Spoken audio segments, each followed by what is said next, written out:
ये एक तस्वीर है, तुम ये तस्वीर जानते हो? हाँ।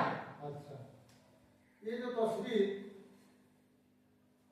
ये तस्वीर किसका है? साइना बोलो। ये तस्वीर कबीरदास का तस्वीर है। ये कबीरदास का तस्वीर है। ये कबीरदास को क्या बोलते हैं, पूरा नाम क्या बोलते हैं? ये तस्वीर को पूरा नाम क्या बोलते हैं? मुरली। संत कबीरदास।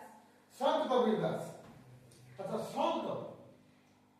संत होने के कारण ये जो वाणी बोलते हैं, संत लोग जो वाणी बोलते हैं, ये वाणी के नैतिकता रहता है। क्या रहता है? नैतिकता। ये नैतिकता वाणी है। ये जो वाणी को लेकर हमारे पाठ्य पुस्तक में एक विषय है, जो विषय का नाम है अनमोल मोती। ये अनमोल मोती हमारा जो विषय है, इसको हम आज पढ़ेंगे। आज हमारा पाठ क्या है? अनमोल मोती। किसका? कबीर। किसका? कबीरदास। संत कबीरदास। ठीक है।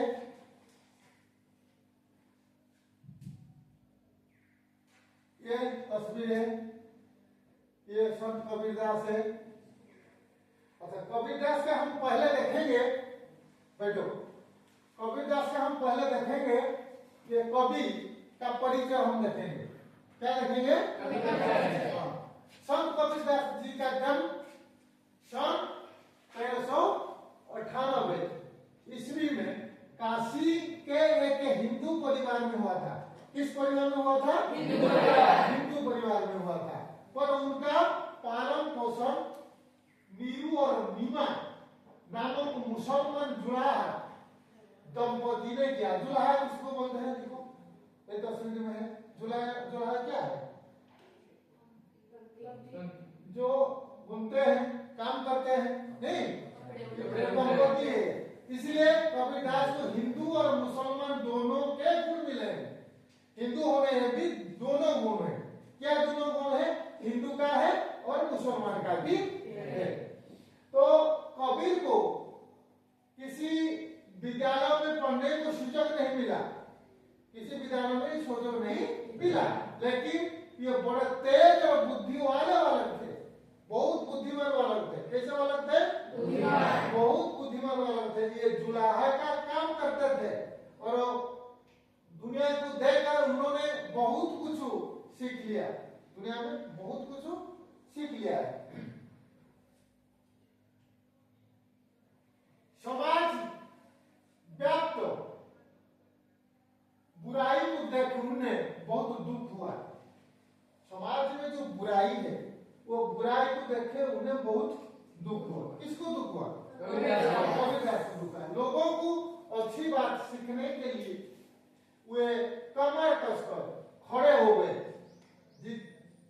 जाति भेद, धार्मिक अंधविश्वास और बाहरी कार्यकलाप जिसमें आंतरिक भाव नहीं था, वो सब कबीर को पसंद नहीं आया। तो इस कहने का मतलब है, जो जाति भेद, धार्मिक अंधविश्वास, समाज में जो अंधविश्वास है, कुसंस्कार है, इसको वो नहीं पसंद करते। बुझे नहीं? तो उन्होंने लोगों को काम करने, दूसरों के साथ अच्छा बर्ताव करने, बुद्धि और विचार से काम लेने का आग्रह किया। उस समय हिंदू और मुसलमान दोनों संप्रदायों में फैले हुए धार्मिक अंधविश्वास, सामाजिक रूढ़ियों, बुरे तथा अमानवीय रीति रिवाजों एवं कुसंस्कार को मिटाने के कभी डट कर खड़े हुए। कहने का मतलब है, समाज में जो जाति भेद है, जो धर्म और संप्रदाय में जो विभेद है, इसको हटाने के लिए, इसको दूर करने के लिए ये डट कर खड़े हुए थे। तो उन्हें जाति धर्म से परे जीवन के मानवतावादी दृष्टिकोणों को अपनाया, जिसे गृहस्थ और संन्यास, हिंदू और मुसलमान, शैव और वैष्णव, शाक्त और योगी और सिद्ध आदि स्वीकार कर सके। कबीर ने तप, व्रत, संध्या,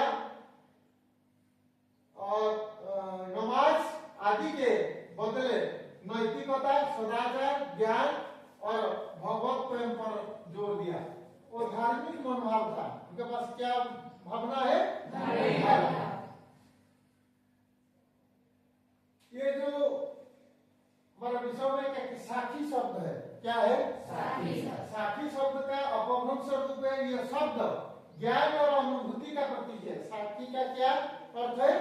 ज्ञान और अनुभूति का। और यह है ज्ञान और अनुभूति है जिसे स्वयं कवि ने अंतकरण और साक्षात्कार किया है। कबीरदास की साखियां इस ज्ञान और अनुभूति की साखी है, अर्थात साक्षात्कार करने और करने वाली है। कबीर की भाषा मधुकरी है। ये जो भाषा है, जो कविता में जो भाषा है, ये भाषा मधुकरी है, नहीं सद्धुकरी है। क्या है? सद्धुकरी है। भाषा क्या है? सद्धुकरी है। गलती में कह दिया हम क्या मधुकरी है, नहीं सद्धुकरी। अच्छा, हमारे जो कविता है दोहे में क्या है? पहला पंक्ति है, मनीषा जन्म दुर्लभ है, देहो न बारंबार, तरुअर थे फल झाड़ी पड़या, बहुरी न लागे डाल। ये जो पंक्ति है, ये पंक्ति में कुछ कठिन शब्द है। क्या क्या कठिन शब्द? क्या क्या इसमें कठिन शब्द है? एक के बाद एक बोलो। दुर्लभ है और मनीषा है, बैठो। तरुअर है और हाँ झाड़ी पड़ा, बहुरी। ठीक है, तो ये जो कठिन शब्द है, बैठो। कठिन शब्द, ये हमारा जो कठिन शब्द है, कठिन शब्द में क्या? मनीषा। मनीषा का अर्थ क्या है? मनुष्य। तो जन्म का पैदा हुआ है, जो उत्पत्ति होता है। दुर्लभ, जिसको प्राप्त करना कठिन होता है, जिसको पाने का कठिन होता है, इसको क्या कहते हैं? दुर्लभ। देह, देह को किसको कहते हैं? हमारे जो शरीर है, हमारा जो शरीर है। तो ना तो हम जानते हो ना नहीं है, ना नहीं है। बारंबार बार बार होता है, जो बार बार होता है। तरुआ वृक्ष, जो हम कहते हैं वृक्ष। झाड़ी पड़िया गिर पड़ना, झाड़ी पड़िया गिर पड़ना। अब बहुरी बहुरी डाल डाली। तब हमारा जो पंक्ति है, मनीषा जन्म दुर्लभ है, देहो न बारंबार, तरु बर थे फल झाड़ी पड़या, बहुरी न लागे डाल। तो ये जो पंक्ति है, ये पंक्ति का जो अर्थ है हम अभी देखेंगे। इसका अर्थ क्या है? मनीषा जन्म दुर्लभ है, देहो न बारंबार। इस कहने का मतलब है, कबीरदास का कहने का मतलब है, ये संसार में मनुष्य का जन्म दुर्लभ होता है। क्या होता है? दुर्लभ होता है। और मनुष्य की जो देह है, देह न बारंबार, देह न बारंबार, मनुष्य की देह या शरीर बार बार नहीं मिलता है। हमारा जन्म बार बार नहीं होता है। कहने का मतलब क्या है? ये जो मनुष्य जन्म बार बार नहीं होता है, ये है मनीषा जन्म दुर्लभ है, देह न बार बार। इसका समझा? ठीक है। देख, तरु बर थे फल झाड़ी पड़या, बहुरी न लागे डाल। इसका मतलब वृक्ष से फल एक बार झड़ या गिर जाए से क्या के बाद क्या होता है? यह पुनः उस पेड़ की डाली पर नहीं लगता है। एक बार गिर जाने से क्या होता है? एक दूसरे से जब फल एक बार झड़ जाता है, गिर जाता है, ये क्या होता है? दोबारा ऊपर नहीं लगता है। वो डाल में लगता है? नहीं लगता है। तो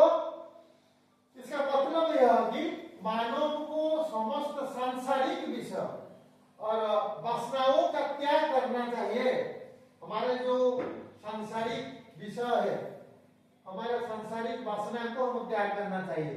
इस क्षण भंगुर शरीर के रहते साधन के जरिए ईश्वर की उपासना करनी चाहिए। तो इसके जरिए हम क्या करना है? ईश्वर की उपासना करना चाहिए, तभी दुर्लभ मानव जीवन का सदुपयोग हो सकता है। हमारा जो दुर्लभ जीवन है, शरीर जो बार बार नहीं मिलता है, तो इससे क्या हम मिलता है? तो अभी दुर्लभ मानव को जो नहीं मिलता है, जो लभ्य नहीं होता है, ये सदुपयोग हो सकता है। क्या होता है? समझा? तो इस विश्व पंक्ति की समझा? ठीक है। नेक्स्ट पंक्ति क्या है? नेक्स्ट पंक्ति, सोना सजन साधु जन टूटी जुरे सो बार, दुर्जन कुंभार के एक को धोखा दरा। इसमें कठिन शब्द क्या क्या है? सोना, सोना, तुम बोलो। सजन, बैठो। और जुरे और पुनः कुम, कुम, ठीक है। दरा, बैठो। ताले इसमें जो कठिन शब्द है, ये कठिन शब्द क्या क्या होता है? सोना, स्वर्ण हम जानते हैं, कांचन हम कहते हैं, सज्जन सत्पुरुष भला आदमी, साधु सदाचारी महात्मा संत, जन हम जानते हैं, व्यक्ति मनुष्य हम जानते हैं। और ये तो क्या होता है? टूटी, टूटी माने टूटना, टूट जाता है। जुरे, जुड़ना, और सो माने 100, जो हम संख्या में कहते हैं 100, अंग्रेजी में कहते हैं 100, नहीं? दुर्जन, कुंभ, घड़ा, मिट्टी से निर्मित है जो कलश कहते हैं, कलश। हमें क्या तो उड़िया में कहते हैं मठिया, हंडी, ये कहते हैं, नहीं? कुंभार, कुंभ का मिट्टी के बर्तन बनाने वाले जो व्यक्ति, कुंभार, हम जो कुंभार कहते हैं, नहीं? तो कुम्हार माटी का काम जो करते हैं, मिट्टी में जो काम करते हैं।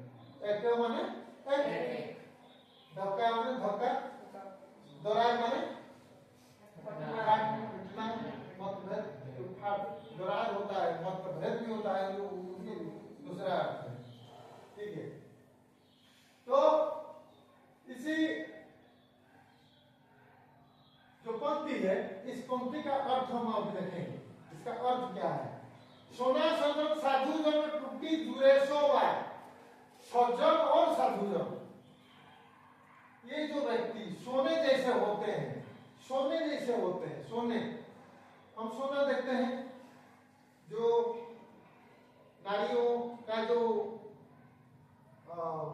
भूषण में जो ये क्या हमारे जो अलंकार है, जो पहनते हैं, नहीं?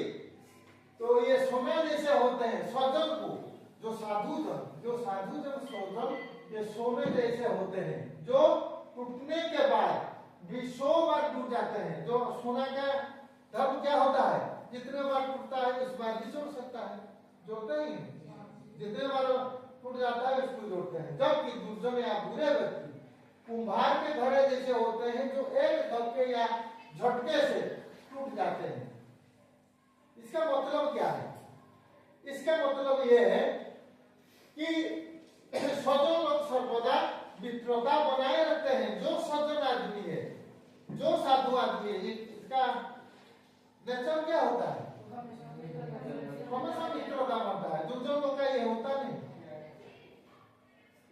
फायदा वाले हैं, बुजुर्गी नहीं, जो फायदा उठाने वाले हैं। लेकिन साधु लोग का सभी के साथ मिलना, सभी के साथ मित्रता करना चाहते हैं, तो मित्रता रखते हैं। तो मगर दुर्जन जरा सा खटपट या मतभेद होते हैं, अलग हो जाता है। मैं दुर्जन का जो मतलब ऐसा होता है, ये मतभेद होता है, दूसरे के साथ झगड़ा होता है। लेकिन साधु लोग का इससे नहीं होता है। तो ये जो पंक्ति में हम पढ़ा है, समझा है तो? अच्छा, हम कुछ प्रश्न देखेंगे अभी। क्या देखेंगे? प्रश्न। प्रश्न क्या है? मैं जिसको पूछूंगा ये उत्तर देना है, बुझे ना? मनुष्य के जन्म को दुर्लभ क्यों कहा गया है? साइना। संसार में मनुष्य का जन्म दुर्लभ है क्योंकि मनुष्य का देह या शरीर बार बार नहीं मिलता, इसलिए मनुष्य का जन्म को दुर्लभ कहा गया है। ठीक है, पूरा वाक्य से कहा नहीं? ठीक है, बहुत बढ़िया। बैठो। क्या बार बार नहीं मिलता है? 35। मनुष्य का देह या शरीर बार बार नहीं मिलता। देह या शरीर, देह या शरीर बार बार नहीं मिलता। बैठो। सर्जन की तुलना किससे की गई है? सर्जन की तुलना किससे की गई है? सर्जन की तुलना प्रियंका। सर्जन की तुलना सोने से की गई है। सर्जन की तुलना सोने से की गई है। सर्जन और जो जिसको भी साधु को भी इसे कहते हैं, होंगे साधु लोगों को, हैं? ठीक है, बैठो। बढ़िया। कुंभार का कुंभ किसे कहा गया है? कुंभार का कुंभ किसे कहा गया है? कुंभार का कुंभ किसे कहा गया है? कुंभार का कुंभ को, कुंभार का कुंभ दुर्जन व्यक्ति से कहा गया है। हाँ, दुर्जन के साथ तुलना किया गया है, नहीं? ठीक है, बढ़िया। बैठो। कौन टूट जाने के बाद जुड़ नहीं सकता? कौन टूट जाने के बाद जुड़ नहीं सकता?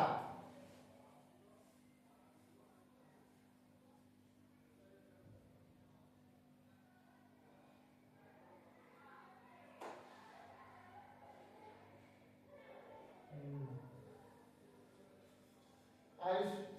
कुंभार का कुंभ टूट जाने के बाद जुड़ नहीं सकता। कुंभार का जो कुंभ है, एक बार टूटने के बाद ये जुड़ नहीं सकता। ठीक है, पूरा जो पंक्ति है इसको पूरा समझा तो पूरा? नहीं? किसी शौक है, किसी डाउट है? नहीं। तो ठीक है, कभी जो पंक्तियां हम पढ़ाए ना, इसमें बहुत नैतिकता है।